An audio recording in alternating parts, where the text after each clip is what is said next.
Luca? De Luca, ¿estás allí? Se fue Enrique. A ver, Luis Batista, ¿qué significa LEC? Líquido extracelular. Líquido extracelular. Dice que están haciendo obras en su casa de Lucas. De Lucas es el que tiene el problema ya de que le están tumbando la casa. Bien, entonces el líquido extracelular. Dentro tendríamos el líquido intracelular. Ahora, significa esto que al separar los iones, la membrana en sí está generando gradientes, está generando diferencias de concentración. ¿Por qué hecho? Porque acuérdense que la membrana es selectivamente permeable. Entonces hay unos iones que van a pasar más fácil que otros, pasivamente hablando. Por ejemplo, afuera vamos a tener gran cantidad de sodio. Fíjense que el tamaño de las letras es relativo a la concentración. Adentro tenemos poquito. Eso es hablando cualitativamente. Cuantitativamente lo tenemos acá arriba en la tabla. Esa tabla también la tienen en el libro que ustedes van a usar, ¿sí? Por ejemplo, ahí les dice que el sodio extracelular es 145. Nosotros usamos un rango de 135 a 145 milimolar o miliequivalentes por litro. ¿Sí? Esa misma tabla la tienen en el libro. Comparado con lo que hay adentro. Ahí dice 10. Lo cierto es que varía entre 4 y 10. Así que el sodio se va a mover de donde hay más hacia donde hay menos. Batista, Luis, si entonces el sodio tiene tendencia a entrar o a salir. A salir. A salir, dice Luis Batista. ¿Todos están de acuerdo con Luis Batista? Yo considero que tiende más a entrar, profe. Claro que sí. Ya que si se Tiene nota la mayor tendencia concentración a entrar. ¿Y por qué tiene mayor tendencia a entrar? para nivelar los niveles dentro en el líquido intracelular. Eso no es cierto.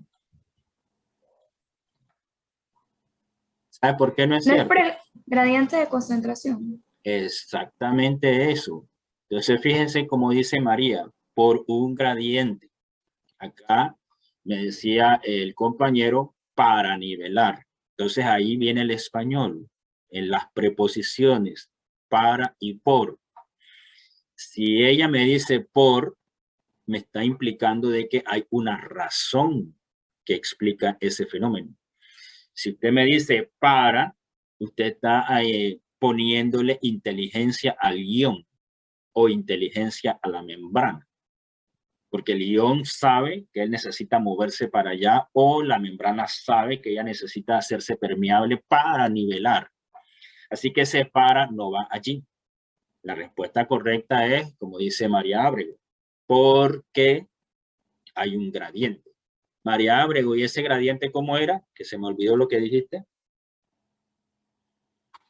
¿Cómo así, profesor? Gradiente químico, eléctrico, osmótico, térmico, ¿de qué clase es el gradiente? Del sodio.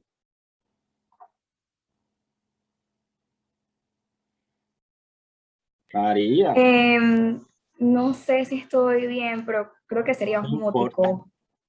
Es químico. ¿Cómo sabes que es químico? No, yo dije osmótico. Ah, osmótico. ¿Por qué osmótico? Ay, la verdad no sé, profesor. Ok. A ver, Leonardo Navarrete es. Leonardo, tú eres el del problema allá de la casa, ¿no? No, profe, es Enrique. Dale pues, Leonardo. Es un gradiente electroquímico. ¿Por qué sabes que es electroquímico? A ver, explícanos. Bueno, uno porque son iones, entonces ellos llevan carga, y o sea, esa es la parte electro, y la parte química porque es una sustancia. Fíjate que no es así, Leonardo. No Vale. es porque es un catión y no es por lo otro. Explícanos de nuevo de otra manera, a ver.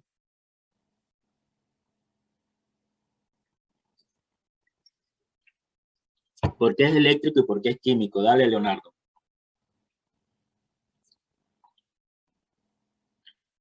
Ok, dejemos descansar a Leonardo. Vamos con José Batista.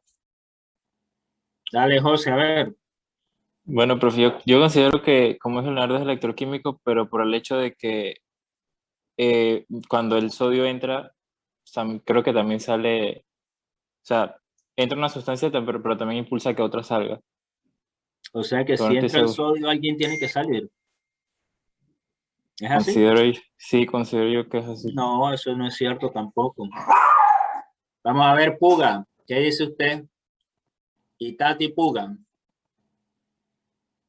Es electro porque tienen cargas. ¿Es eléctrico porque el sodio tiene carga? No.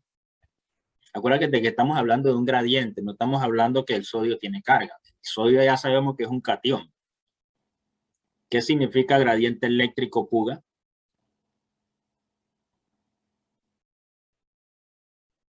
Y Tati, No sé.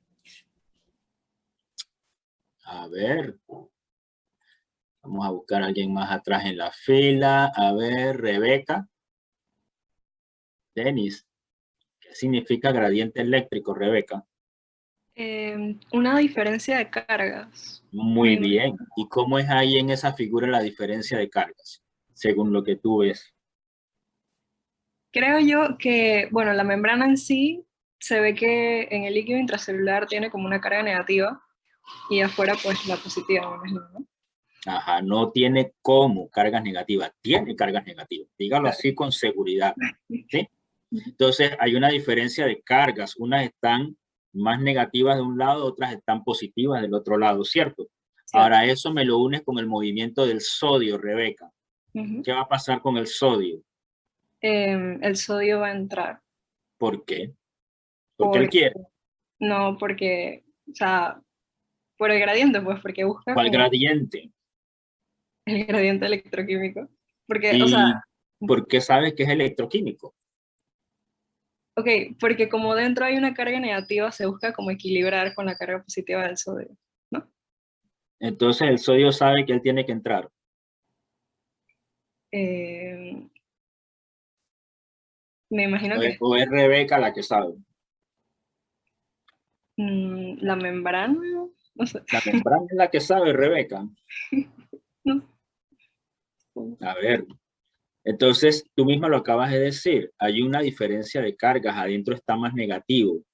El sodio, ¿qué carga tiene? Carga positiva, Y cargas opuestas, Rebeca, se atraen. se atraen y ya no tienes que decir más nada. No metas allí a nadie inteligente, que la membrana tiene que hacer algo o que el sodio tiene que hacer algo. Ellos no saben nada.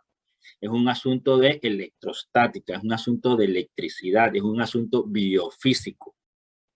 Cargas opuestas se atraen, ¿sí? Esa es la parte de electro. Y la parte química, Rebeca, porque dijiste que era gradiente electroquímico. Sí, la parte química es debido a que es un gradiente que se está dando por iones, ¿no? No, Ah, bueno. estamos hablando del sodio. ¿Cómo es el gradiente químico del sodio aquí? Mira la tablita. Mm,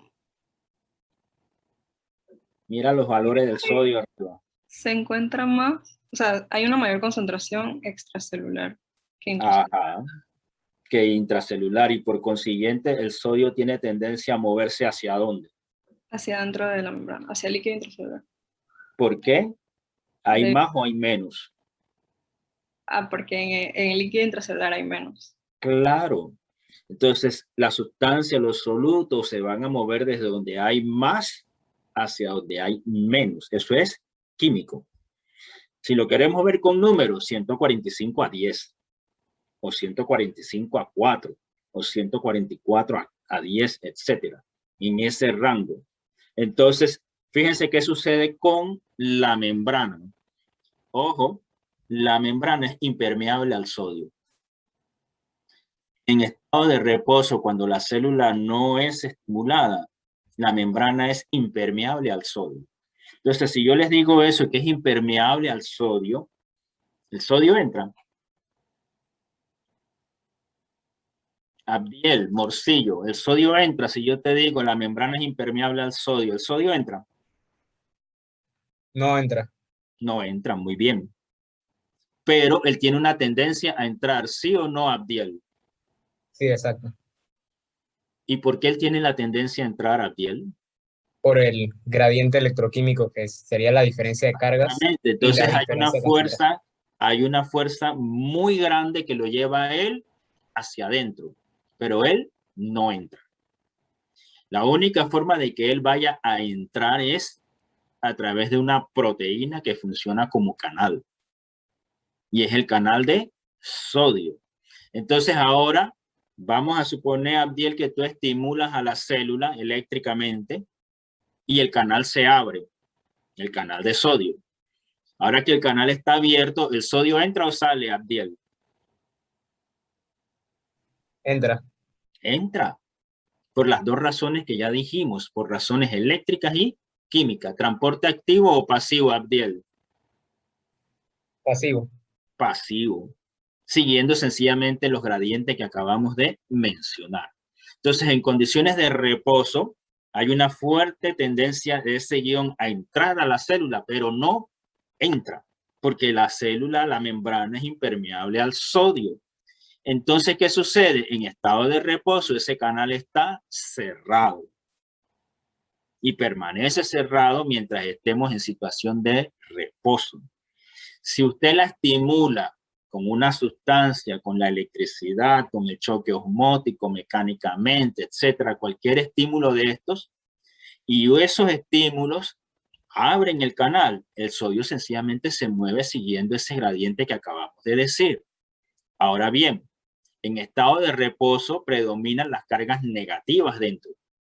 Si usted la estimula y entra el sodio, el interior se hace más negativo o menos negativo, Diego. Sí, si entra el sodio se hace menos negativo. Muy bien. Ahora vamos a utilizar dos prefijos, Diego. Uno es hipo y el otro es hiper. ¿Qué entiendes tú por esos prefijos? Con hipo entiendo poco y poca cantidad y con hiper mucha cantidad. Muy bien. Y Poco si ahora poco. yo te pregunto, si entra el sodio, ¿habrán muchas cargas negativas o menos cargas negativas? Menos cargas negativas. Muy bien, y utilizaría el prefijo hipo o hiper. Hipo. Hipo. Muy bien. Entonces, cuando nosotros tenemos la membrana que separa las cargas, eso se comporta prácticamente como si fuera una batería, dos polos, un polo negativo, un polo positivo. Pero ahora, ¿qué sucede? Cuando entra el sodio, entonces esa membrana no está ya tan polarizada. Estaría hipo o hiperpolarizada, Diego. Estaría hipopolarizada. Muy bien, exactamente. Y ojo, cuando la membrana se hipopolariza, la célula se hace más excitable. Ojo, cuando la membrana se hipopolariza, la célula se hace más excitable. ¿Qué significa excitable? ¿Qué entienden ustedes por excitable? A ver, De Luca, ¿qué entiende usted por excitable?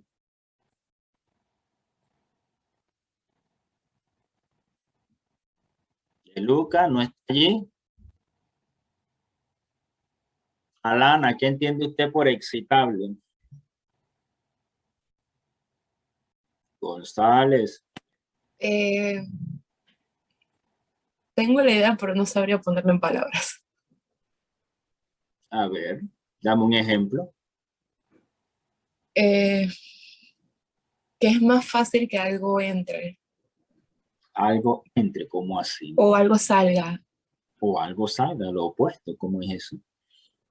Te voy a poner un ejemplo, Alana, ¿sí? Ok. Tú miras a Leonardo que está dormido y tú le hablas y él no te contesta. ¿Está más excitable o está menos excitable? ¿Menos? Menos si está dormido, ¿cierto? Ajá. Ahora él está despierto y tú nada más que le dices Leo y enseguida el hombre te contesta. ¿Está más o menos excitable? Más. Más excitable. Así mismo es la célula. La célula podría responder más si está hipopolarizada. Pero si está hiperpolarizada, ahora respondería mucho menos. Entonces te ponemos el caso ahora de una neurona, porque la neurona es una célula. Ahora, si la neurona está hiperpolarizada, ¿responde más o responde menos, Alana? Más. No, Menos. está hipopolarizada. Ah, ok. Hipopolarizada. Si está hipopolarizada, es más excitable. Entonces, nuestro sistema de células excitables, todas están basadas su excitabilidad en la biofísica que estamos analizando, en las propiedades de la membrana y el movimiento de los iones. Entonces, ojo, fíjense ahora el calcio. ¿El calcio es igual o es diferente a la situación del sodio?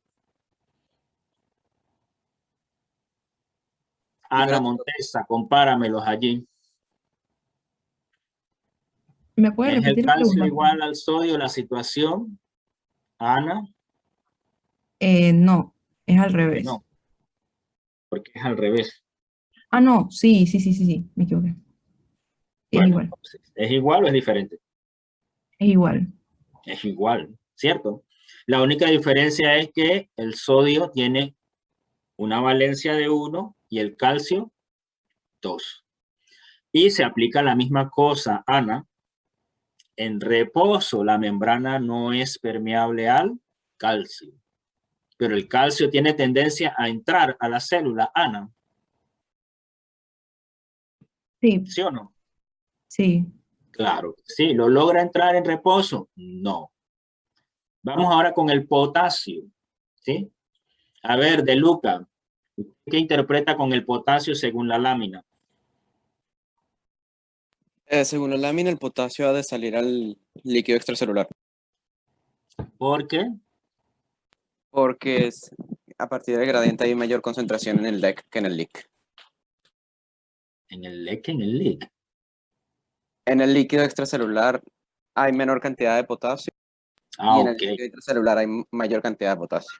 Entonces, por gradiente químico. ¿Y por gradiente eléctrico, De Luca? Eh, ahí sí no le creo que le podría decir bien. Tengo Y bueno, ahí entendido, se ve, explícame.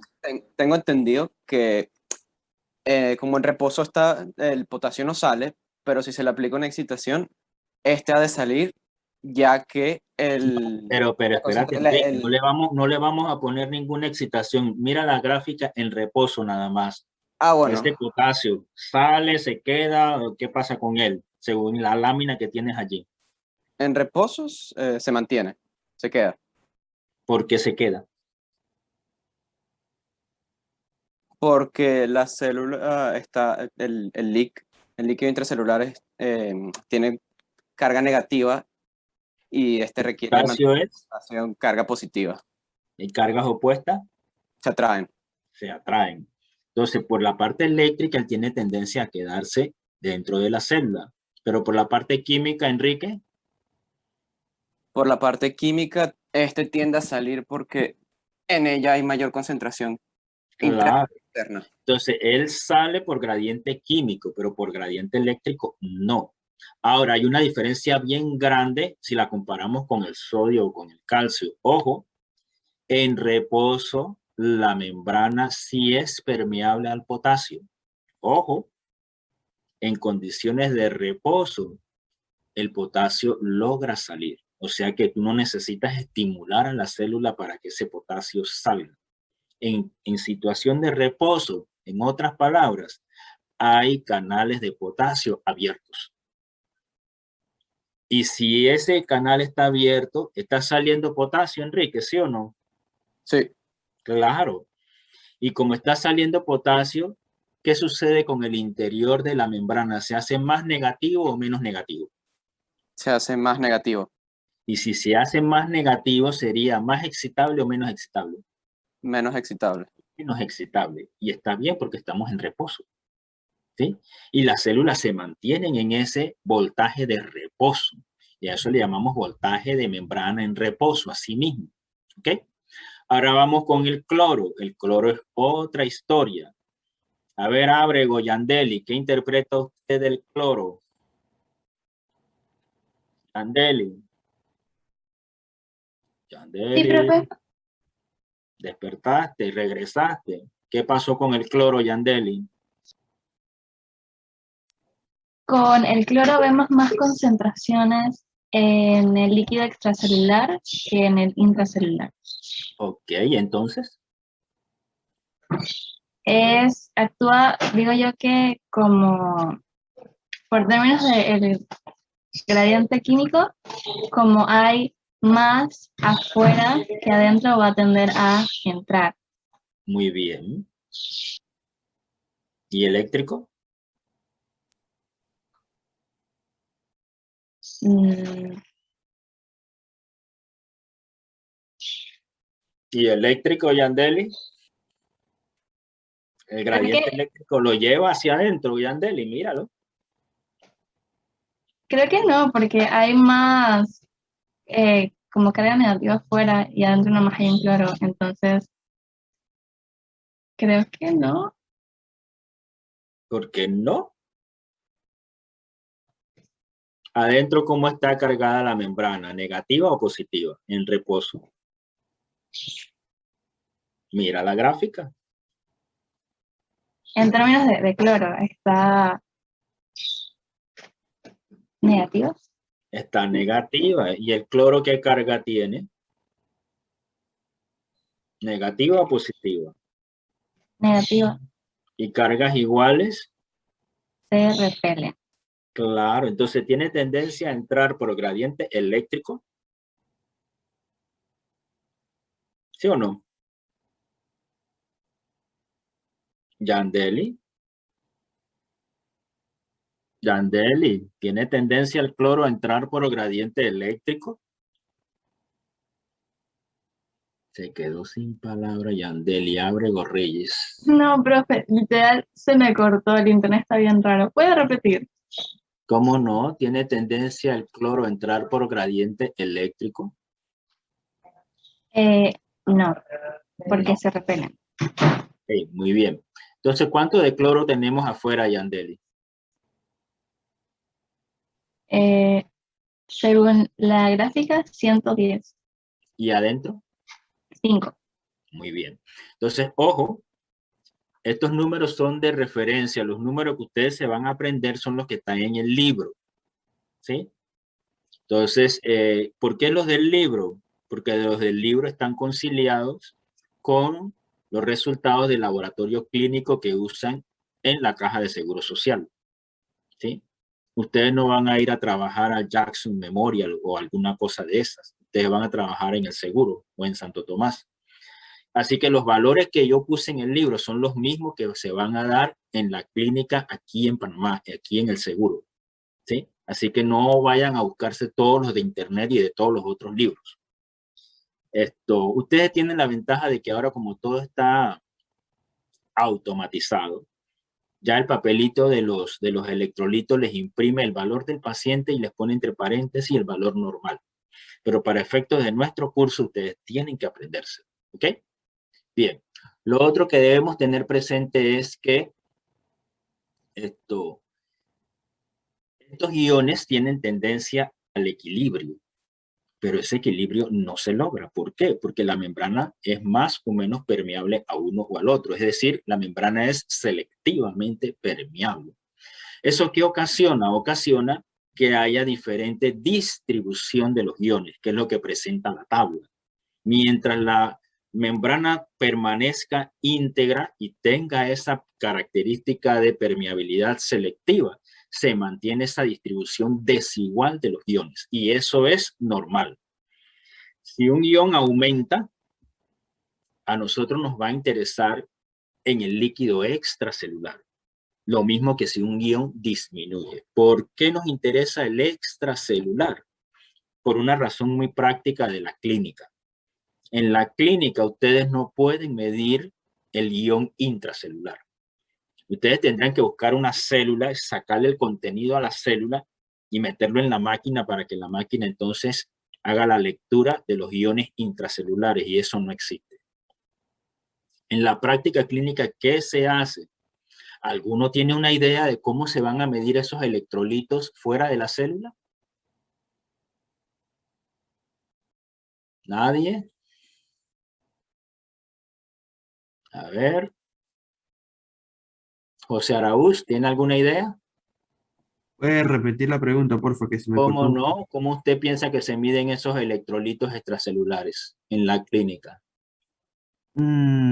A través de ciertos laboratorios y buscando concentraciones, no sabe si esa es la respuesta. ¿Y con qué muestra? Podría ser, no sé, urinálisis, Pero flebotomía, esos serían cosas los así. electrolitos urinarios. Los electrolitos urinarios son iguales a los de la sangre. Ah, bueno, entonces flebotomía, pues. Y muestra Claro, de una sangre. muestra de sangre. Entonces, con la muestra de sangre, la sangre se centrifuga, se obtiene el suero, y el suero entonces es el que analiza la máquina.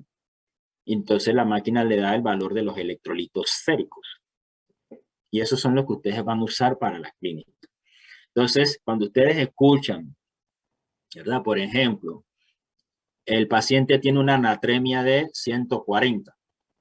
¿Natremia a qué se refiere? ¿A qué ion? Sodio. Al sodio. ¿Sí?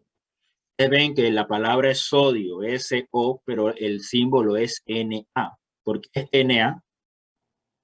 Así se dice en latín. Tengo entendido que es Claro, en es latín. natrium, ¿cierto? Asimismo, ustedes entonces, como el prefijo es de natrium, se refiere a sodio, el sufijo emia, ¿a qué líquido se refiere?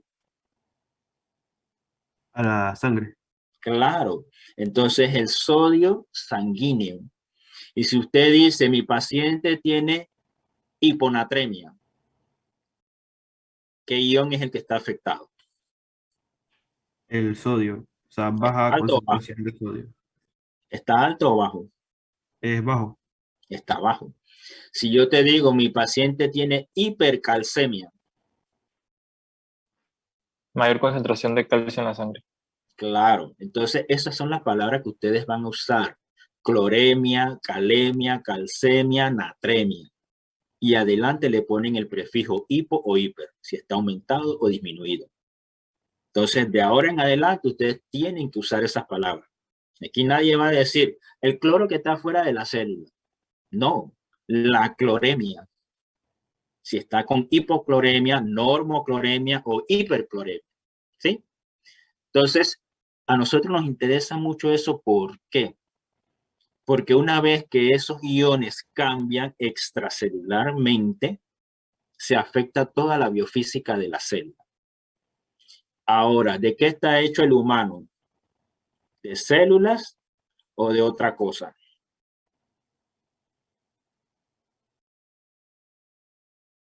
Nosotros estamos formados de células, ¿sí o no? Sí. Claro. Entonces, a usted le tiene que interesar las células que forman a su paciente, ¿sí o no? Sí. Ah, no. ¿Le Sí, profe. interesan los Sí, bro. zapatos del paciente, el carro del paciente o las células del paciente? ¿Qué Las les células del interesa? paciente. Célula. Las células del paciente. El paciente está hecho de células, pero esas células no están solas, ellas están rodeadas de un líquido extracelular que tiene iones. Y la distribución, el movimiento de esos iones determina la excitabilidad de esas células. Y eso usted lo va a ver en la clínica. Por ejemplo, usted tiene a un paciente que desarrolla un cuadro de diarrea. Y en el fluido diarreico se pierde mucho sodio, potasio, y se pierde algo de bicarbonato, algo de cloro, ¿sí? Y el paciente desarrolla entonces una hipocalemia. ¿Es importante para usted ese dato, sí o no? No. Ok, entonces fíjense lo que va a pasar. Vamos a suponer que este potasio que está acá afuera, que es alrededor de 3,5 a 5,5. Vamos a poner una media de 4. Si el paciente aquí, en vez de tener 4 de potasio, tiene 2, sería una hipo o una hipercalemia. Hipo. Hipocalemia, muy bien. Entonces, a raíz del cuadro diarreico, el paciente desarrolla hipocalemia. ¿Qué le sucede al gradiente de potasio? ¿Aumenta o disminuye, Ariel Pérez? El gradiente del potasio ahora. Dígame. ¿Me Ave escucha? María. A ver, Puga, diga. Puga, también estás como Ariel. María Abrego. ¿Puede repetir la pregunta, profe? Ave María. Luis Batista.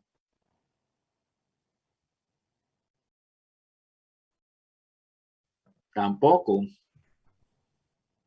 Diego Clua.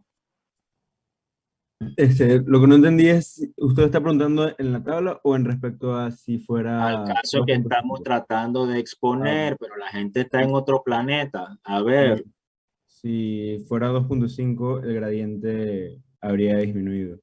¿por qué disminuye el gradiente, Diego? Porque si hubiera estado normal, tendría más concentración afuera. Ah, no, Pero ¿por qué dices que el gradiente disminuye? porque la concentración regular es de 5 y la estamos viendo en 2.5. Sí, pero eso es la concentración de potasio, o sea, la calemia. Pero yo no te pregunté la calemia, yo te pregunté el gradiente del potasio. Son cosas diferentes, Diego. A ver, vamos a ver, Jorlenis.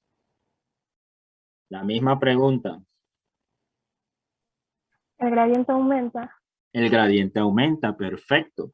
Ahora, si el gradiente aumenta, Jorlenis, ¿saldría más potasio o menos potasio?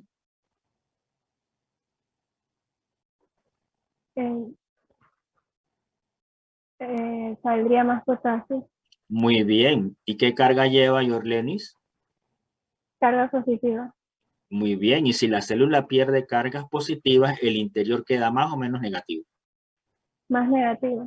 Muy bien. ¿Hipo o hiperpolarizada? Hiperpolarizada. Hiperpolarizada. Y si está hiperpolarizada, sería más o menos excitable. Menos excitable. Y si es menos excitable, tú vas a ver en tu paciente que el paciente está así letárgico o que el paciente está que salta de la alegría. Letárgico. Claro, entonces si el paciente tiene 3, 4, 5 días con diarrea, ¿cómo tú esperas ver a tu paciente? ¿Sentadito allí con mucha debilidad o tu paciente llega ahí muerto de la risa a tu consulta? Con mucha debilidad. Entonces él llega con mucha debilidad. Entonces aquí, estimados muchachos, allí es donde ustedes pegan la parte clínica. Ustedes, el resto de sus días, ustedes van a vivir de casos clínicos. Pregunto, ¿la diarrea es una enfermedad extremadamente rara? No. Es algo que nunca lo van a ver ustedes. ¿Ah? Es un invento que acabamos de hacer aquí. Diariamente técnicamente. Diariamente. Todos los días hay esa enfermedad. Entonces, lo que acaba de decir Jorlenis es la secuencia que ustedes todos tienen que desarrollar. El paciente al final desarrolla una hipocalemia. Biofísicamente, ¿qué le pasa a la célula? A la membrana se hiperpolariza. Y si está hiperpolarizada va a ser menos excitable. Ojo, ahora van a la clínica. ¿Qué signos y qué síntomas ustedes esperan encontrar en su paciente? El paciente va a tener debilidad, porque ahora sus células están menos excitables. Eso incluye a las células musculares y las células nerviosas. El aparato neuromuscular está con una función disminuida. Entonces la persona no tiene deseos de andar por allí saltando, brincando y celebrando. La persona, usted la va a encontrar con cierto grado de letargia, debilidad, que no quiere hacer nada. Ese es el cuadro clínico que ustedes van a recibir en su consulta. Pero todo eso tiene la base en lo que estamos discutiendo ahora. Preguntas las que quieran.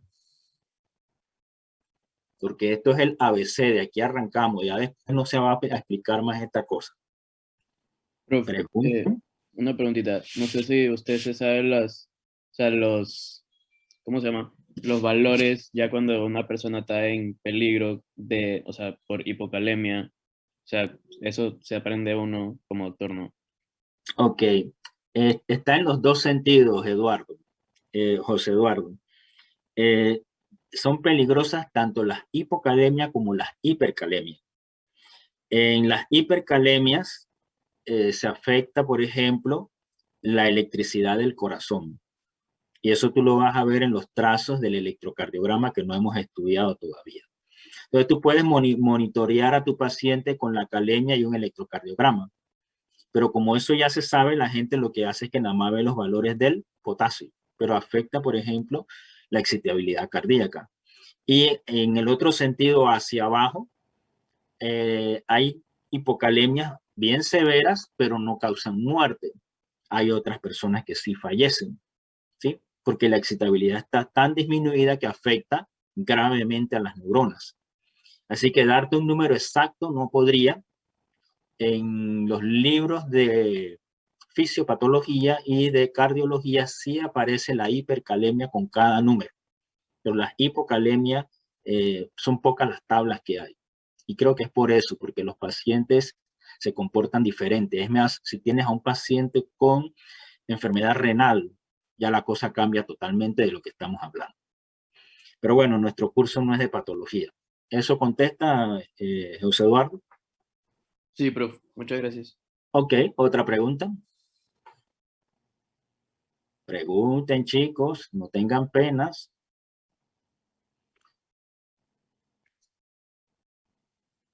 Dale.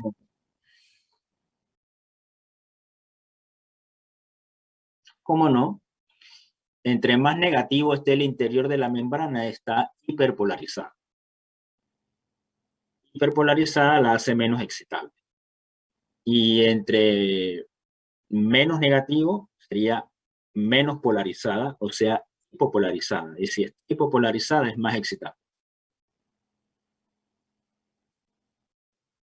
Ok.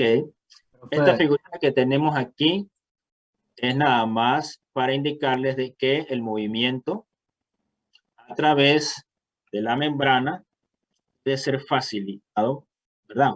Por un ligando. El ligando es el que se une a esta proteína de la membrana.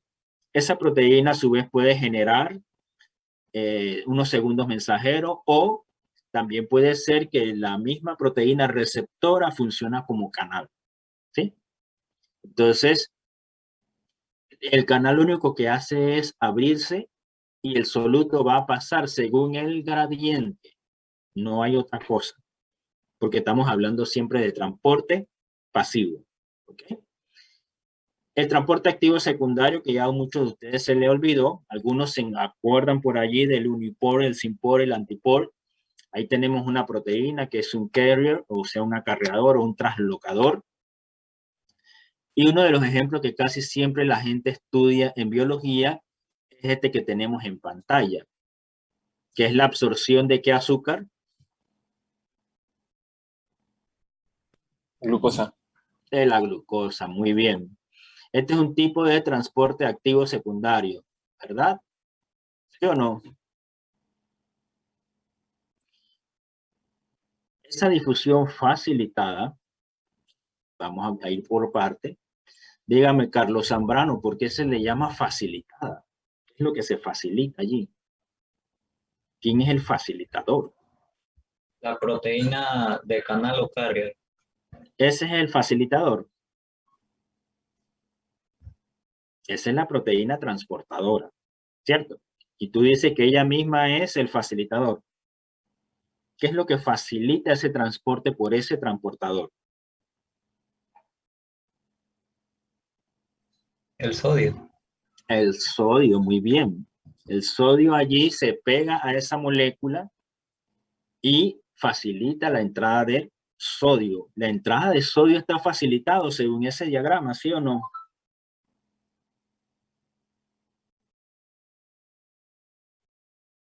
Zambrano. ¿Qué piensa usted? ¿Está facilitado o no el movimiento de ese sodio? ¿No sería de la glucosa? Del sodio, del sodio. No. ¿El sodio no tiene tendencia a entrar? Sí. ¿Sí o no? Sí. Claro que sí. La concentración de sodio dentro de la célula es mayor, igual o menor que la que está afuera. Me dijo el interior, ¿verdad? El interior, correcto. El interior es menor que la que está afuera. Claro, ¿y por qué la concentración de sodio adentro es baja? Mira el diagrama.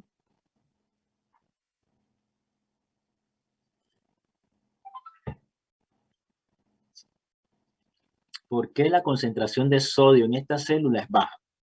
Adentro de la célula.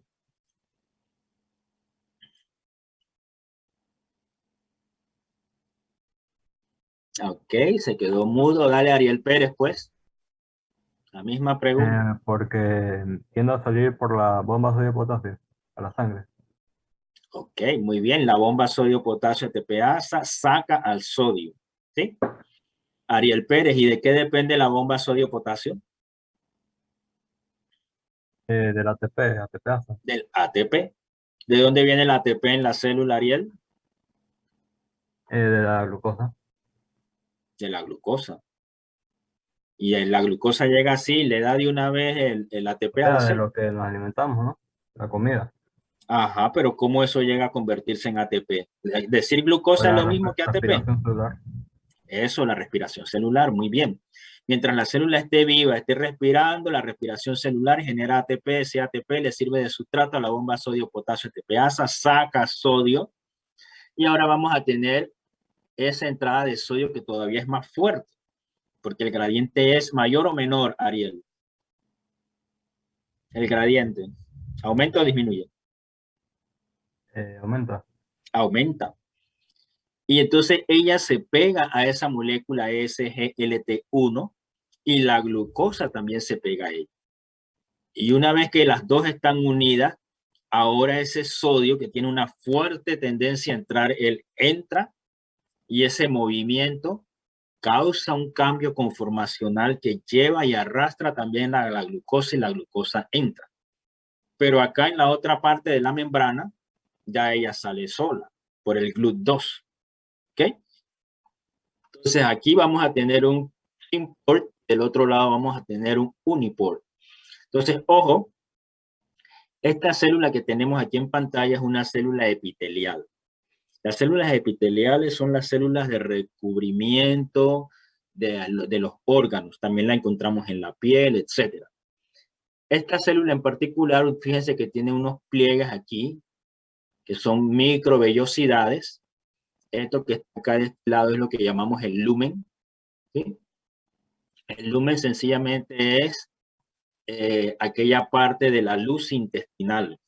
Tenemos aquí que el intestino es un tubo, lo del centro hueco, eso es el lumen.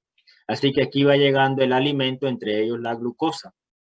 Debe atravesar esta membrana luminal que se llama a través de este transportador o carrier. La otra parte de la membrana de la célula tiene una parte aquí lateral y tiene otra parte que se llama basal. Todo este conjunto lo conocemos como vaso lateral. ¿Por qué es importante? Porque la bomba sodio-potasio ATPasa siempre está en la membrana vasolateral, mientras que el transportador SYMPORT se encuentra en la membrana luminal. Entonces, cada vez que la sodio-potasio ATPasa está operando, ella facilita ese gradiente de sodio que a su vez facilita la entrada de glucosa. Si ya no hay glucosa, pero hay mucha galactosa, el mismo transportador también lleva galactosa. Yandeli Ábrego, ¿qué es la galactosa? Yandeli. Es la combinación de glucosa con lactosa. Muy bien, es un azúcar que se encuentra ¿en qué alimento? En la leche. En la leche, muy bien. Entonces, esto es lo que llamamos transporte facilitado. ¿Ok? También tenemos la trogocitosis. A ver, los que dieron su curso anteriormente en biología celular, ¿qué recuerdan de la trogocitosis?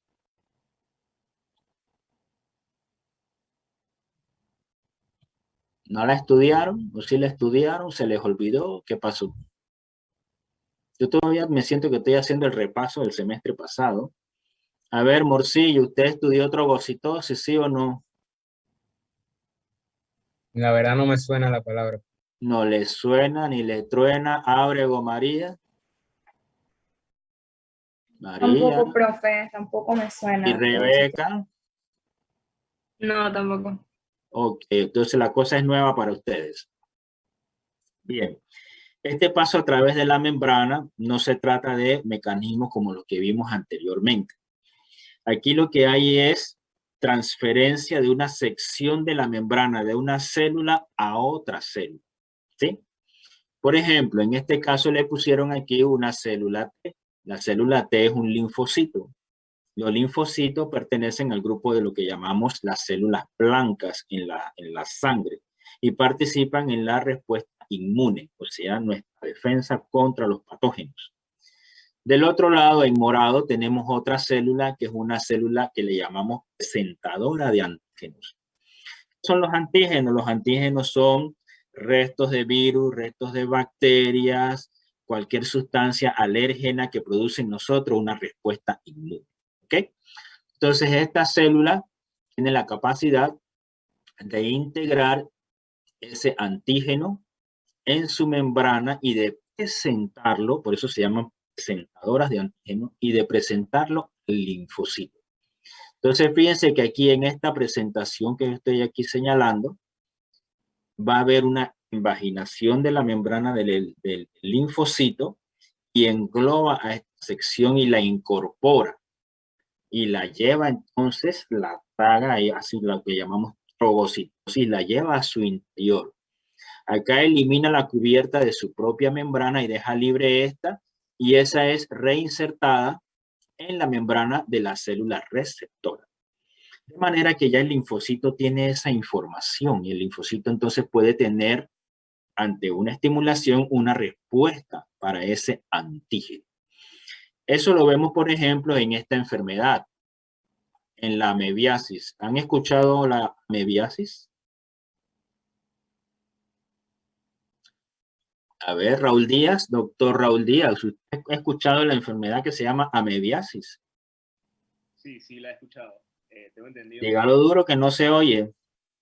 O sea, tengo entendido que es producida cuando uno come un alimento infectado con amebas y entonces entra la ameba al cuerpo y se comienza a reproducir y se produce una infección por amebas y causa diarrea. Muy bien, excelente. Entonces, esos cuadros diarreicos, como bien dice Díaz, son cuadros de diarrea profusa y causan mucha deshidratación e incluso la muerte. Ahora, ¿qué sucede allá en nuestro cuerpo? Acá tenemos a la ameba, acá tenemos a la célula de nuestro cuerpo. Fíjense que hacen aquí un contacto, como habíamos dicho, y un fragmento, ¿verdad? Es compartido, un fragmento de membrana. Aquí vemos que la ameba integra eso y una vez que lo integra, esto puede causarle daño a ese organismo patógeno y lo puede destruir. Se pierde la integridad. Entonces, asimismo también puede ser que ese patógeno nos ataque a nosotros y acaba también con nuestra defensa. Fíjense que el patógeno también puede integrar esto aquí y hace entonces que la célula de defensa nuestra, ¿verdad?, se disocie su membrana y no se pueda defender y nos ataca entonces la enfermedad. Ese es un ejemplo nada más. ¿La porocitosis la estudiaron o la tengo que repasar también? Hablen, díganme, si no yo lo doy por hecho. No, profe, muy ¿Tampoco poco. la dieron? Ok. Bien, en la porocitosis es un mecanismo también a través de la membrana y como el nombre lo indica, se forma un poro. Eso lo vemos especialmente con la liberación de neurotransmisores. Los neurotransmisores están en vesículas, ¿sí? Aquí, por ejemplo, vemos una sección de la membrana de la vesícula. Y esa membrana de la vesícula se une, se pega a la membrana celular a través de sustancias como las llamadas SNAR y en la presencia de calcio. Cuando ocurre eso, se forma un canal o poro, ¿verdad?, en la membrana de la vesícula y en la membrana celular. y por allí entonces sale el neurotransmisor. Entonces allí las membranas realmente no se fundieron, porque hay otro mecanismo que vamos a estudiar donde hay fusión de las membranas. Aquí sencillamente llegaron y se pegaron, y esa unión hizo que se abriera un poro, y por allí entonces se va a eliminar o se va a secretar el neurotransmisor. A eso le llamamos porocitosis. Todos estos mecanismos son pasivos. Este es un resumen de todo lo que hemos hablado. Y vamos entonces con la bomba SCU. La bomba SCU, como la conocen en Europa, es lo mismo que nosotros llamamos acá sodio, potasio, ATPasa. ¿Por qué ellos allá le llaman la bomba SCU? Porque es en honor al biofísico que la descubrió, que se llamaba a sí mismo Jens Christian SCU. Sí, ya el señor murió. Y él se ganó el premio Nobel por el descubrimiento de la sodio, potasio, ATPasa. ¿Ya la estudiaron ustedes en Historia de la Medicina? Así me ahorro yo la historia. ¿Sí? ¿O no? No, profe. ¿No la dieron allá? Bueno. No. Ok. Entonces, él es un profesor, ya se murió, era un profesor de química, y él comenzó a estudiar la membrana y qué pasaba en esos modelos de membrana donde se desarrollaban ciertos gradientes osmóticos, y al final descubrió que era una proteína que movía el sodio. ¿Y qué pasa con el sodio? Que el sodio es una partícula que se hidrata. Ella tiene un gran poder osmótico. Cuando yo digo gran poder osmótico, ¿qué significa? Que mueve mucha agua. Ustedes ya estudiaron ósmosis y todo aquello, ¿no? Entonces, él se dio cuenta que los cambios de volumen celular ocurrían por movimientos de sodio. Y en los tiempos que él estudió estas cosas, todavía no existía mucho del patch clamp, sino él también hubiera descubierto que también hay cambios en las cargas, como hace rato lo vimos. Y con eso él se ganó el premio Nobel. En esa foto que ustedes ven allí, él tenía 92, 93 años y todavía estaba en el laboratorio trabajando. Entonces acá lo que tenemos es el ciclo de la bomba sodio-potasio ATPasa, ¿verdad? Aquí lo tenemos, una proteína de membrana que tiene 3 sitios de afinidad para el sodio. Esos sitios de afinidad son expuestos, ¿sí?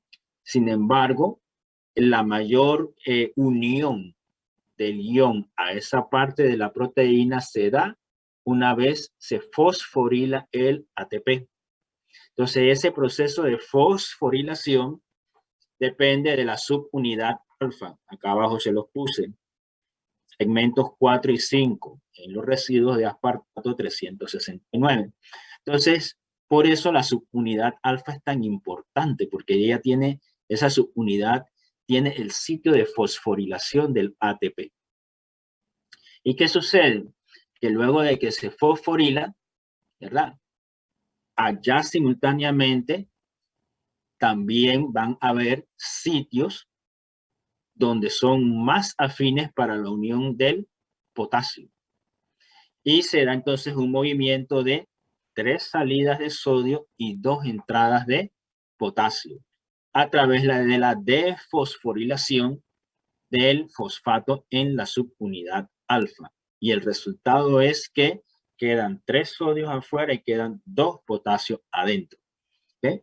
Hay diferentes grados de afinidad para cada ion en cada parte, pero lo importante es esto, para nosotros acá en biofísica. Eso genera una diferencia de cargas y mantiene el interior de la membrana negativo. ¿Ok? Ustedes dirán, bueno, pero ¿yo qué tengo que ver con esa cosa?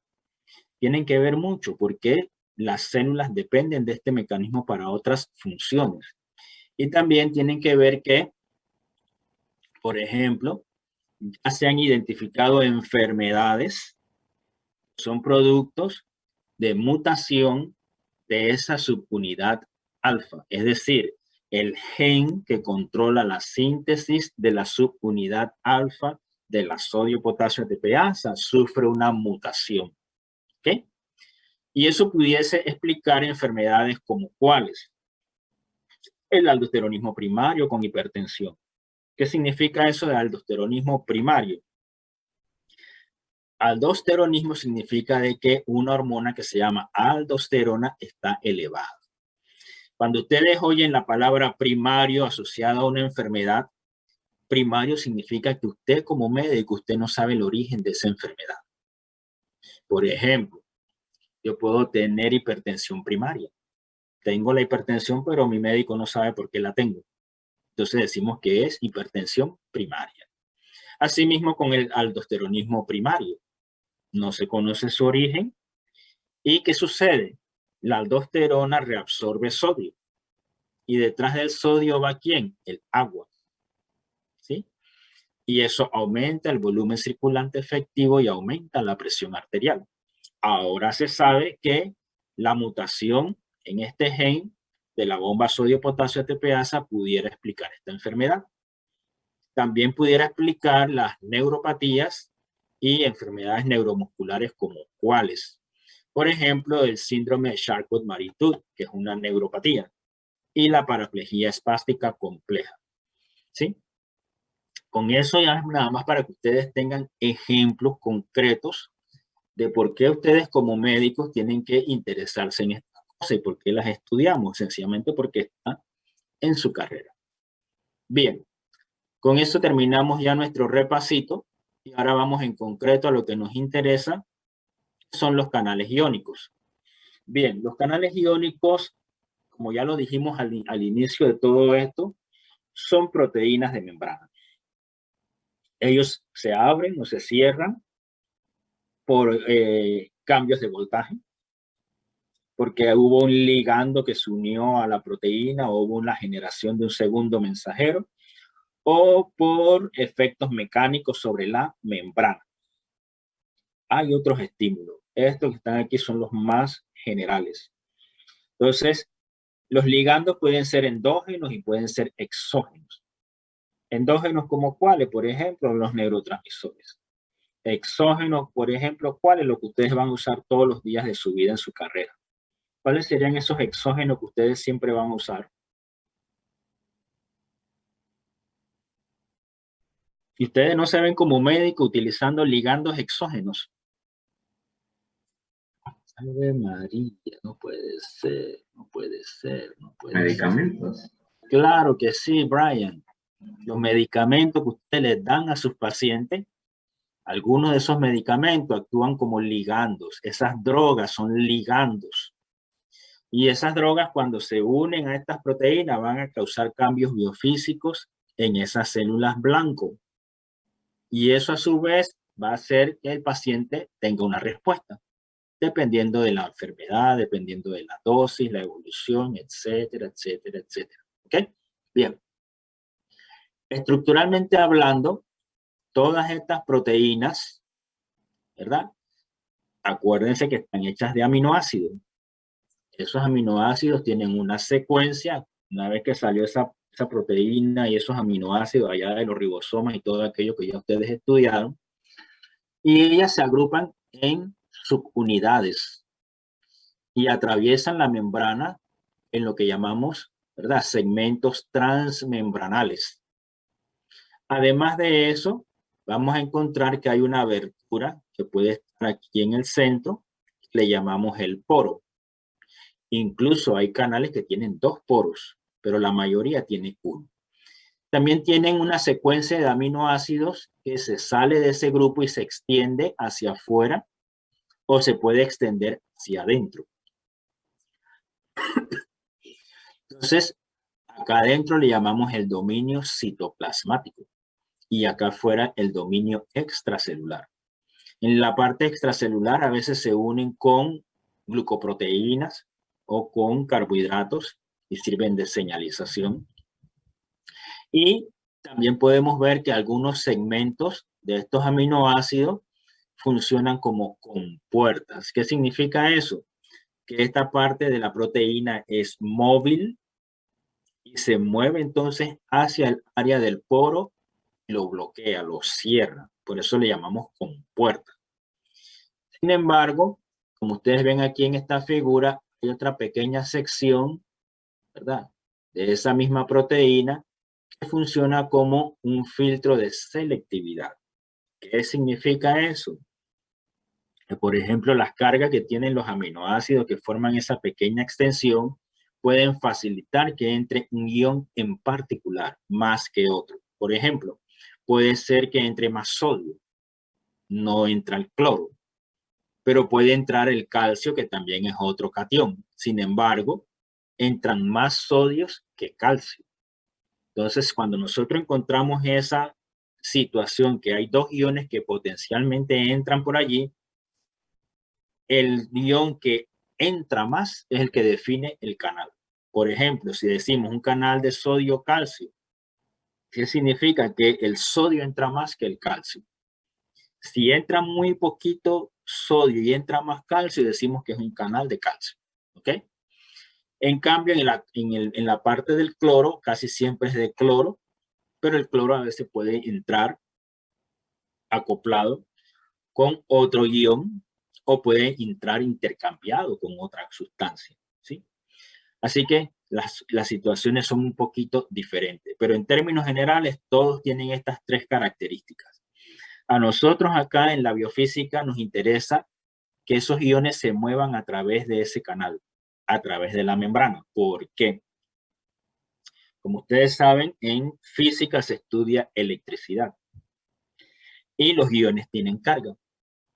Entonces nosotros en ese sentido nos sirve de base para estudiar la electricidad, la electrofisiología de la membrana celular. Entonces ese flujo de iones para nosotros es importante porque es un flujo de corriente eléctrica a través de la membrana celular. Ustedes dirán ahora, bueno, pero yo para qué quiero saber eso si yo voy a ser médico. Volvemos al caso del paciente con la hipocalemia. ¿Qué pasó en la hipocalemia? El paciente con la diarrea perdió el potasio. El potasio se va a mover por su canal de potasio, pero ahora se va a mover más potasio hacia afuera. Va a haber una corriente eléctrica de potasio mayor. Y como salen muchas cargas positivas, el interior se hace más negativo. Y si la célula está hiperpolarizada, su paciente va a estar más excitable o menos excitable.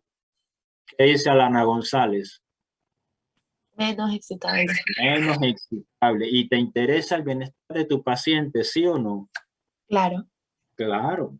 Entonces, tú como médico, ¿verdad? Ya tú sabes que esa hipocalemia está causando ese estado de excitabilidad en las células neuromusculares de tu paciente. Pero tú no le vas a explicar al paciente todo lo que estamos hablando hoy. Cuando más tú, ¿qué le vas a decir a tu paciente con respecto a lo que le está pasando? ¿Qué le dirías tú, Alana? Que tiene un bajo nivel de potasio o de calcio. Y Ya. por eso está débil y ya. Exacto. No te vas a poner a echarle todo el cuento de lo que estamos hablando ahora. ¿Sí? Pero tampoco se vayan a los extremos. ¿Sí? Ojalá no se les olvide esto.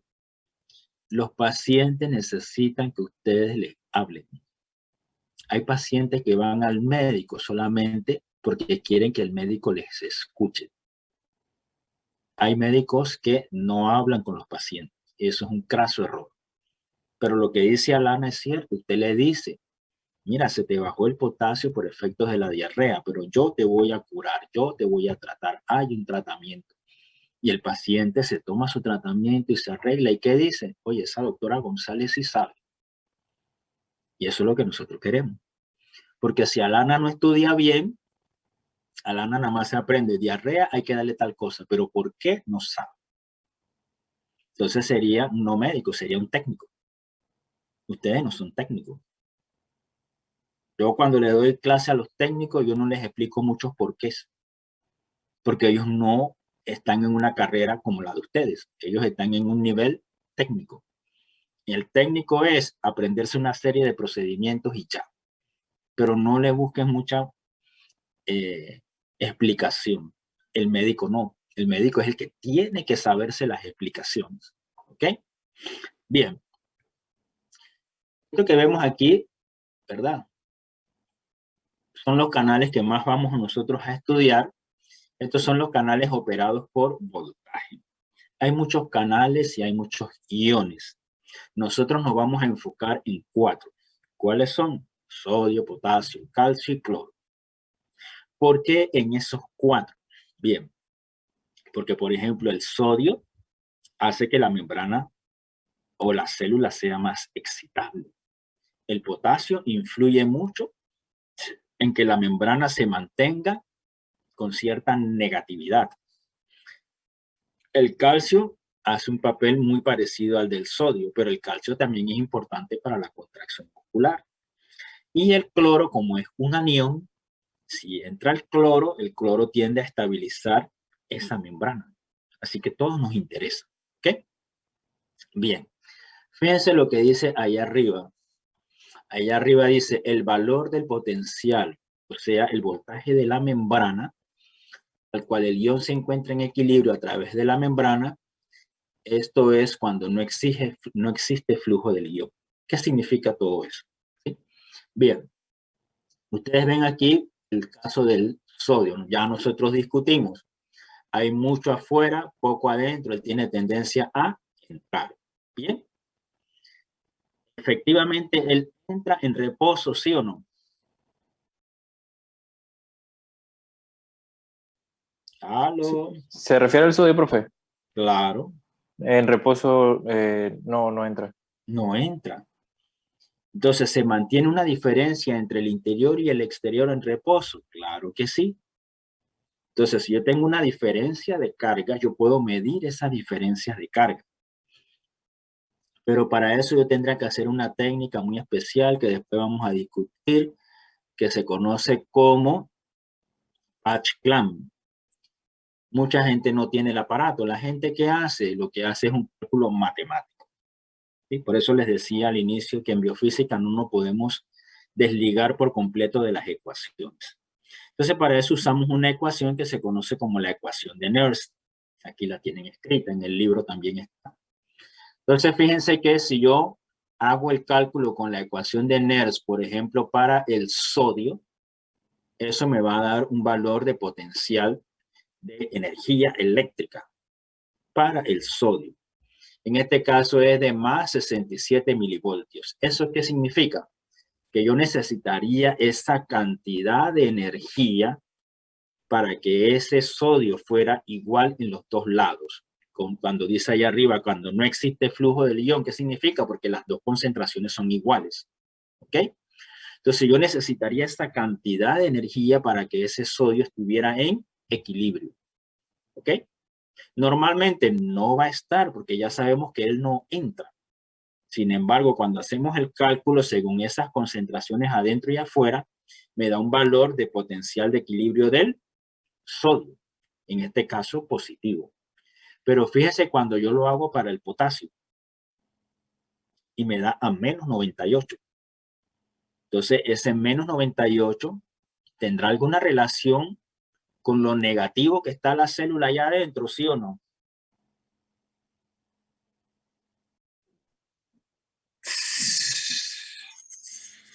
Sí, es muy posible. Claro que sí, claro que sí. Y eso es exactamente la otra parte de la historia. ¿Se acuerdan que hablamos de las bombas sodio-potasio ATPasa, no? También hablábamos de que el sodio también, el potasio también está saliendo, ¿cierto? Entonces yo tengo dos cosas trabajando a la vez en reposo. La bomba sodio-potasio ATPasa y el potasio que está saliendo. Entonces, cuando ese potasio sale, el interior también se está haciendo más negativo. ¿Cuánto más negativo? Alrededor de ese valor del potasio, o sea, de menos 98. Claro, no es igual en todas las células. Cada célula tiene una población diferente de canales iónicos, ¿sí? Pero es, por ejemplo, en una célula muscular yo tengo menos 90. Está bastante cercano al del potasio, ¿cierto? Así que gran parte de ese valor de menos 90 en una célula muscular está explicado por el potasio. ¿Ven? Fíjense ahora que el potasio se parece mucho al del cloro, pero el cloro es un anión. Pero el cloro viaja en sentido contrario, como ya nosotros lo vimos, ¿cierto? Y sin embargo, cuando él entra, hace también el interior más negativo y muy cercano a ese valor del menos 90. Así que el cloro le está ayudando al potasio a que esa situación de negatividad que tenemos dentro de la membrana se mantenga en situación de reposo. Pero la célula no siempre está en reposo, la célula puede ser estimulada. Si se estimula y se abren los canales de calcio, ¿el calcio entra o sale? Entra. A ver, por Danea, ¿qué dice usted? Entra, claro que sí. Y si entra, el interior es más o menos negativo. Menos. Menos negativo. Menos negativo. ¿Hipo o hiper? Hipo. Hipopolarizada. Si está hipopolarizada, sería más o menos excitable. Más excitable. Más excitable. Entonces el calcio excita a la célula. Y eso mismo ocurre con el sodio, ¿sí o no? Sí. Claro Sí. que sí. Claro que sí. Entonces, ¿qué pasa? Si yo estimulo a la célula y es una célula cardíaca, esa célula cardíaca en realidad tiene más canales de calcio que de sodio. Así que, ¿qué ion es el que va a entrar? El calcio. Pero si yo tengo una neurona, ahí van a haber mucho más canales de sodio que de calcio. Así que lo que entra es el sodio. Y vamos a tener el efecto hipopolarizante. Y puede ser tan hipopolarizante que en vez de tener cargas negativas, yo tenga cargas positivas.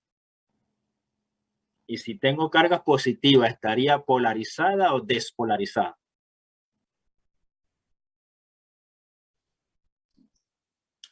Polarizada. Polarizada era cuando era negativo adentro, pero ahora es positiva. Cierto. Entonces será despolarizada. Se despolariza. Y si se despolariza, es porque la célula se excitó. Y por eso usted está vivo. Porque su célula cardíaca se despolarizó. Y cuando la célula cardíaca se despolariza, la consecuencia es la sístole. ¿Qué es la sístole? Sería cuando el corazón está contraído. Claro. Ahora mismo el corazón de ustedes se está contrayendo, ¿sí o no? ¿O está dormido? Se está contrayendo. Claro. Y si tu corazón se contrae, ¿tú tienes pulso? Sí, Claro. Y si tienes pulso, ¿estás vivo o muerto? vivo. Vivo. Claro. ¿Y los signos vitales no son algo importante en medicina? ¿O eso es un chiste? Sí, es importante. Importantísimo. Si ustedes no saben explorar los signos vitales, ustedes no son médicos.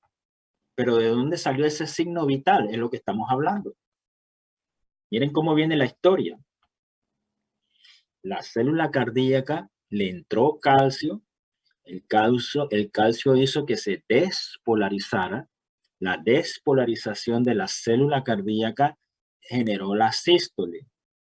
Con la sístole el corazón se contrae, ¿cierto? ¿Bombea o no bombea sangre? Sí, bombea. Bombea. Bombea, si esa es la función del corazón, es una bomba. Y cada vez que la sístole ocurre, se bombea sangre hacia los vasos sanguíneos y se genera una onda de pulso. Y usted agarra así acá al paciente y le toma el pulso. Y si tiene pulso, ¿está vivo o muerto? Vivo. Claro. Entonces, ahora ven lo que ustedes están haciendo en la práctica clínica con lo que nosotros estamos estudiando, ¿sí o no? Sí. ¿O no, Sí. o no hay ninguna relación? Sí, hay relación. Sí, hay relación. Entonces, el que no la ha visto, tiene miedo de preguntar, quítese ese miedo y pregunte, jóvenes. Hay muchas cosas a veces que uno no entiende y por miedo a preguntar o por pena a preguntar o lo que los amigos vayan a pensar, etcétera, no lo hace. Y eso crea dudas. Y en este curso las dudas son muy peligrosas. Las dudas son como una bola de nieve. Ustedes han visto en las películas y en las cómicas qué pasa con las bolas de nieve. Se van haciendo más chiquitas o más grandes. Más grandes. Más grandes. Y es tan grande que te aplastan. Y el día del parcial, la bola de nieve es tan gigantesca que tú no das bola en el parcial y fracasas. Así que no se queden con dudas. Tampoco guarden esas dudas allí en una esquina pensando que algún día van a preguntar. ¿Por qué? Porque se llega el día del examen y nunca lo hicieron. Así que siéntanse libres de preguntar, no tengan penas. Lo peor que pueden hacer es ir criando y acobijando esa duda allí y manteniéndola allí y no deshacerse de ella. No hagan eso. ¿Okay? Pregunta de lo que tenemos aquí en pantalla.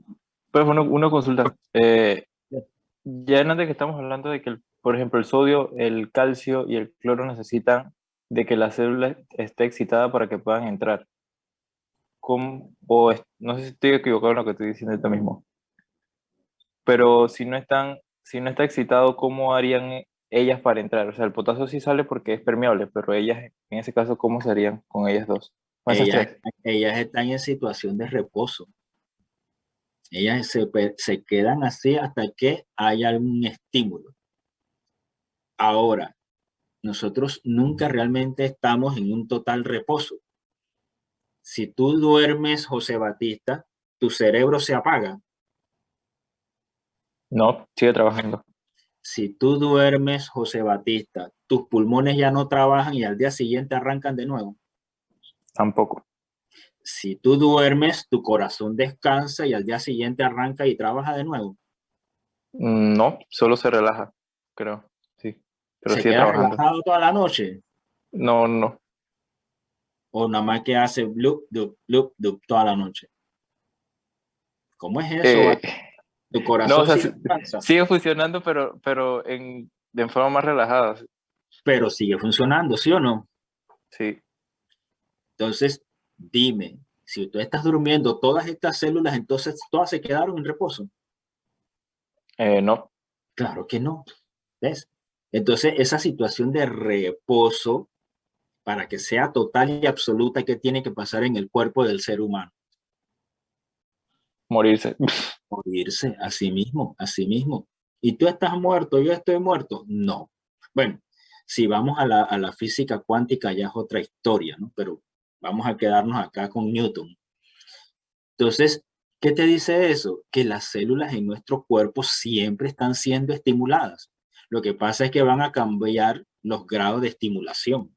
Como bien dices tú, el corazón va a tener menos latidos, pero los tiene. Vas a respirar con una menor frecuencia, pero respiras, ¿cierto? Entonces, todo tu cuerpo es así. Entonces, la célula necesita llegar a ese estado de reposo, porque si no llega al estado de reposo, ya no puede ser excitada de nuevo. ¿Sí? Te voy a poner el caso este. Yo necesito que se abra ese canal iónico y entre el sodio y la célula responda, ¿ok? Vamos a suponer que el cuarto donde tú estás es la célula, ¿sí? Y la puerta es el canal iónico. Tú abres la puerta y esa puerta es un canal iónico de sodio. Tu cuarto es tu célula. ¿El sodio entra por esa puerta o sale? Entra. Entra, muy bien. Y si entra el sodio, la membrana o ese cuarto se va a hacer más negativo o menos negativo. Menos negativo. Menos negativo, hipo o hiper. Hipo. Hipo. Si es hipopolarizada es más o menos excitable. Más excitable. Más excitable. Pero ahora, ¿qué pasa, José? Tú mantienes la puerta abierta. ¿Sigue entrando sodio? Sí. Claro que sí. Y entra tanto sodio que ahora el interior, en vez de estar negativo, se hizo positivo. Positivo. Se despolarizó. Sí. Claro, ella se despolarizó y descargó. Pero ahora tú mantienes la puerta abierta de todas maneras. Tú vuelves y estimulas a la célula. ¿Tú puedes abrir de nuevo la puerta si ya está abierta? No. No. ¿Ves? Entonces la célula no te va a responder. ¿Por qué? Porque ella no ha llegado al reposo de nuevo. Entonces cuando tú cierras esa puerta, la bomba sodio-potasio ATPase está trabajando y está sacando ese sodio, ¿cierto? Y eso hace que el interior se haga más o menos negativo con el trabajo de la bomba. Que se haga más negativo, ya que está sacando iones de... Más negativo, y si es más negativo se acercará a su situación de reposo. Sí, se Claro. volvería a polarizar. Se vuelve a polarizar, exactamente, y si está polarizada en reposo y tú la estimulas, ¿se puede dar otra respuesta? Sí. Claro que sí. Y eso ocurre cada milisegundo en nuestro cuerpo con todas las células. Entonces, el kit del asunto, ¿cuál es? Ese tiempo en que permanece ese canal abierto. Si tú le pones una droga ahora y esa droga mantiene ese canal abierto, vamos a suponer que es un canal de cloro. Ahora el canal de cloro se mantiene abierto por efecto de la droga. ¿Entra más o menos cloro? Más. Entra más cloro. ¿El cloro qué carga tiene? Negativa. Y ahora adentro la membrana va a estar más polarizada o menos polarizada. Como se hiperpolariza. Y si está hiperpolarizada, es más o menos excitable. Menos excitable. Menos excitable. ¿Y el paciente va a estar ahí por allí despierto o se duerme? Se duerme. Se duerme. ¿Va a estar acelerado o está más tranquilo? Tranquilo. Claro, y esa droga que tú le diste es un tranquilizante. Fíjate tú. Nada más que tenemos que ponerle el nombre, es una benzodiazepina. Allá en Pharma lo vas a ver con lujo de detalle, pero eso es la base para una benzodiazepina. ¿Has oído hablar del Valium? Sí. Bueno, ese es el mecanismo. Entonces, lo que estamos viendo ahora es mecanismo de las drogas también. Por eso yo les decía que este curso también les sirve para Pharma. Entonces, la célula requiere nuevamente llegar a su situación de reposo, porque si no, ella no puede responder a los nuevos estímulos. Entonces, si le mantienes la droga allí y tú estimulas, ¿verdad? La célula no te va a responder. El paciente se te queda dormido, está noqueado por efecto de la droga. Pregunta José Batista, ¿o te quedó claro? Y ahora sí, profe. Ya comprendí mejor. Entonces, Batista y los demás, ¿qué tienen que hacer ustedes ahora que cerramos esta cosa y casi que nos vamos? Chicos, pónganse a repasar y a comprender lo que hemos hablado. ¿Sí? Si quieren lo hacen solo, lo pueden hacer en 2 o 3, pero no hagan en la muchedumbre de gente. 2 o 3 personas máximo en un equipo y discutan esta cosa. El que lo tiene bien claro le puede explicar a los demás. Los que no entendieron y no se atreven a preguntar, me mandan un correo, un chat, lo que sea, pero traten de que esta cosa les quede clara, porque después vienen los casos. Después no pueden interpretar los casos. ¿Okay? ¿Otra pregunta de esta lámina? Profe. Quería preguntar, ya que habló de las sístoles que ocurren más que nada porque se despolariza la célula cardíaca por la entrada de calcio, la diástole funcionaría de la manera opuesta porque se cierra esos canales de calcio. ¿O correcto? Y además de eso, Brian, en otra parte del tiempo se abren los canales de potasio. Si se abren los canales de potasio, Brian, ¿el potasio entra o sale?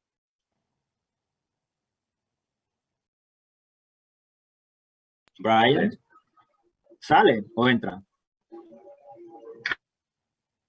No, entra, perdón, entra, sí. Rebeca, si se abre el canal de potasio, es así como dice Brian. Si se abre el canal de potasio, sale. Ajá, él dice que entra.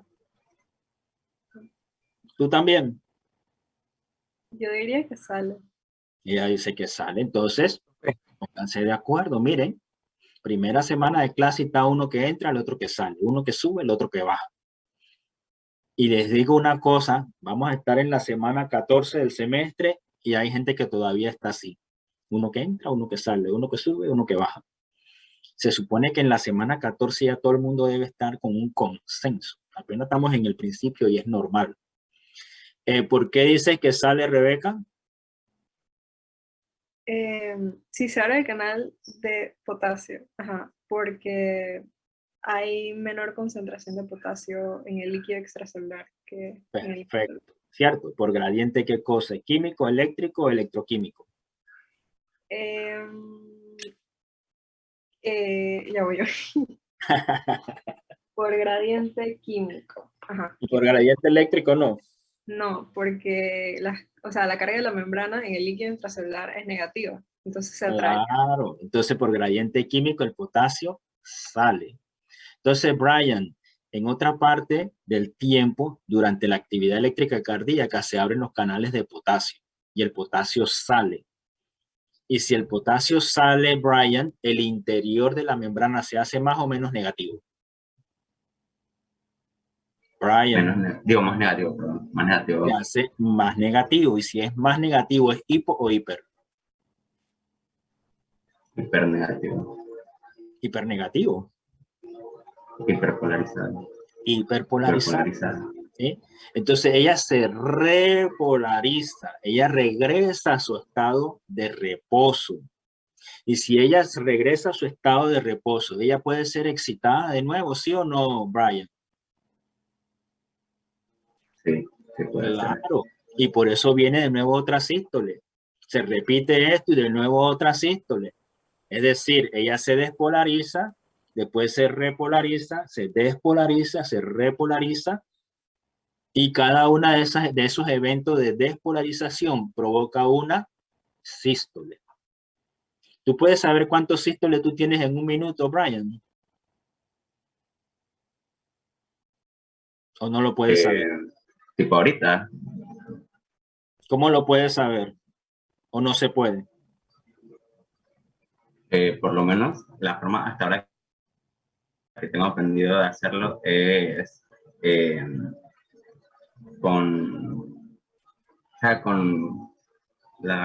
cosa, no sé cómo se llamaba, que se toma la presión arterial. Entonces, cuando se cierra lo que es la arteria, o sea, se comprime la arteria y luego se abre lo que es la presión, la bomba. Ay, no me acuerdo.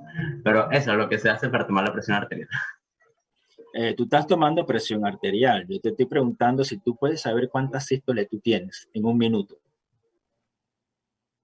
¿Alguien más, además de Pérez, que sepa cómo se puede saber cuántas sístoles hay en un minuto?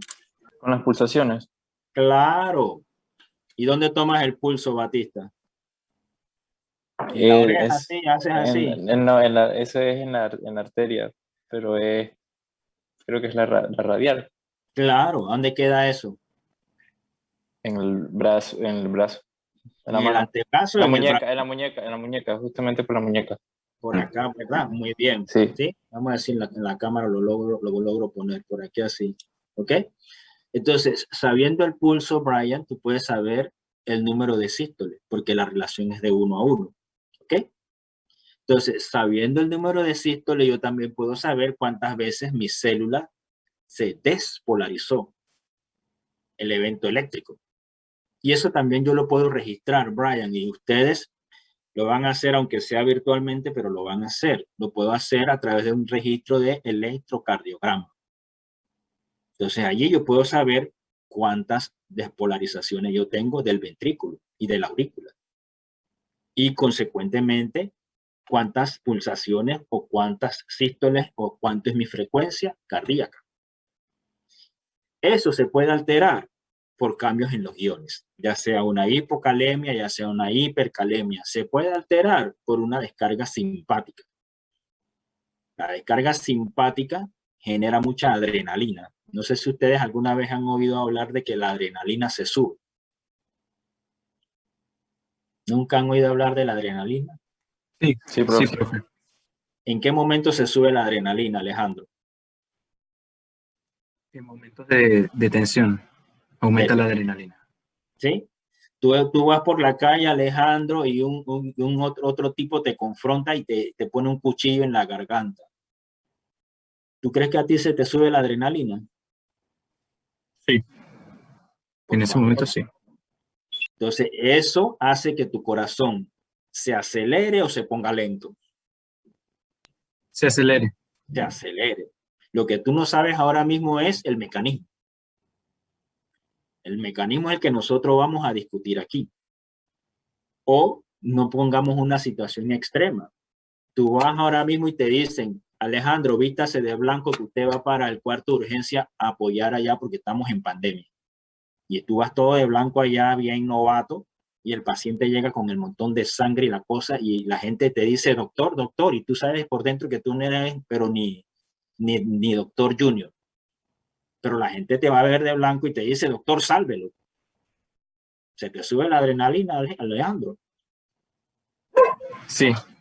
Por las nubes, ¿cierto? Y tu corazón se va a acelerar y tú no sabes ni qué hacer con eso porque sencillamente tú no estás todavía hecho un médico competente. Tú apenas eres un estudiante de medicina que te vistieron de blanco y te mandaron para allá. Entonces, eso se va a tener su base en la biofísica de la célula cardíaca, en la electricidad del corazón. Y por eso nosotros tenemos que estudiar esa biofísica, para que ustedes puedan entender qué le pasa al paciente y qué les pasa a ustedes. Bien, la otra lámina que tenemos aquí son los operados por ligando. Estamos viendo cómo se operan los canales. Sabemos que los ligandos pueden ser endógenos y pueden ser exógenos, ¿sí? Ligandos endógenos, por ejemplo, neurotransmisores y hormonas. Exógenos, por ejemplo, los medicamentos que ustedes van a darle a los pacientes. Entonces, el primer mecanismo a la izquierda, el ligando viene y se une aquí a la proteína, y esa proteína tiene las dos funciones ella misma, es decir, es receptor del ligando, pero a la vez ella también es el canal iónico. Este mecanismo le llamamos ionotrópico. A la derecha es diferente. La proteína esta también es el receptor, pero esta que está acá, este es el receptor, pero ella no es canal. Ella sencillamente está acoplada, por ejemplo, a un sistema de proteína G. ¿Estudiaron proteína G previamente, sí o no? ¿Aló? Sí, profe, sí lo estudiamos. Sí, profe. Ok, dime a Leonardo, pues, que sabe de proteína G rapidito, que el tiempo corre. Bueno, la proteína G es una proteína que funciona como receptor, que cuando recibe el ligando lo que hace es liberar sus subunidades, o sea, la subunidad alfa, beta y gamma. Ajá. La subunidad gamma se separa de la subunidad beta y gamma y lo que hace es ir a las ATP ciclinas. Adenisiclasa. Eso. Y bueno, luego el AMP. Eso genera AMP cíclico. Y AMP cíclico es el segundo mensajero. ¿Ok? Entonces, corrijo un poquito a mi amigo Leonardo. La proteína G no es el receptor. La proteína de membrana es el receptor. La proteína G está acoplada a ese receptor. ¿Se acuerdan que hablábamos de mecanismos acoplados? Entonces ella está acoplada a este receptor. Entonces el receptor es estimulado por el ligando y esta interacción activa a la proteína G. Se separa la subunidad alfa, como bien dice Leonardo, y se separa el complejo beta-gamma. Ella a su vez puede generar segundos mensajeros como el IP3, el diacilglicerol, etc. O incluso calcio. Y esos segundos mensajeros son los que van a operar sobre el canal y generalmente lo abren. Esto es lo que llamamos un mecanismo metabotrópico o acoplado a proteína G. Es de tipo metabotrópico. ¿Ok? No sé si nos queda tiempo. Yo tengo 3:39, como que nos pasamos, ¿verdad? Creo que era hasta las 3:20. A ver, rapidito. Pregunta, Rebeca. Sí, que ¿cómo se llamaba el primer mecanismo? ¿El A? Ionotrópico. Ah, gracias. Bien, entonces en la próxima clase seguimos. Ya nos faltaría el tercero, que es el estímulo mecánico. Y entonces comenzamos a ver cada uno de los canales. ¿Servidos, pues? Muchas gracias, profe. Gracias, Muchas profe. gracias, profe. Que tengan buen fin de semana. Usted